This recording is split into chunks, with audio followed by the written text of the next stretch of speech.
Welcome to NTAP Campus Care. I'm from AKSIPS, from Chandigarh. I'm the Director Principal there, Sector 45. And we have 5 branches there. Yeah.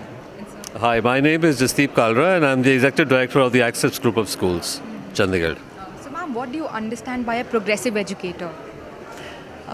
Progressive educator, I feel, is a person who keeps progressing, who keeps increasing one's knowledge from time to time.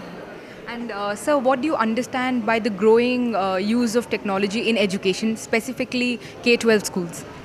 Well, technology is playing an extremely important role in today's educational field. The use of computers, the use of artificial intelligence, the use of smart boards has really helped both the learner as well as somebody who is teaching. It has made the process easier and faster. However, I feel that it has to be used sensibly. There are pros and cons to that. So ma'am, we often talk about AR, VR, augmented reality, virtual reality, experiential learning, all these technologies. So ma'am, what's your opinion on that? I think that's a very good part of learning, especially when we talk about experiential learning, because hands-on learning and, through activity-based learning, I feel a child can learn more rather than just by chalk and talk and, being in the classroom.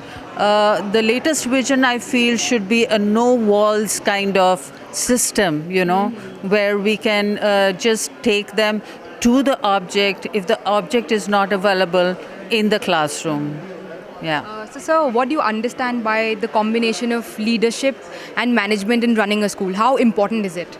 So leadership is like somebody who's a chief executive officer of a commercial organization. Similarly, in the field of education, somebody who's at the top has to give the vision, has to give the leadership, has to show the path and the way how to be more productive and to be a better educator. A message for fellow educators? Fellow educators, I feel they should be progressive. Like you said, that's very important. They need to keep in touch with what is on, what is the latest. And as far as leadership is concerned, I feel a leader is someone you want to be like, someone who leads, someone who has that quality is better than the rest. But a leader should be accessible. That is the most important thing. So a message for other educators who would be watching this interview? I personally would like to tell them that be humane, try and see the reality, get into depth and see what can be best done for the students and the education community as a whole. Thank you for sharing your brilliant perspectives with us. Thank you so much. Thank you so much. Thank you.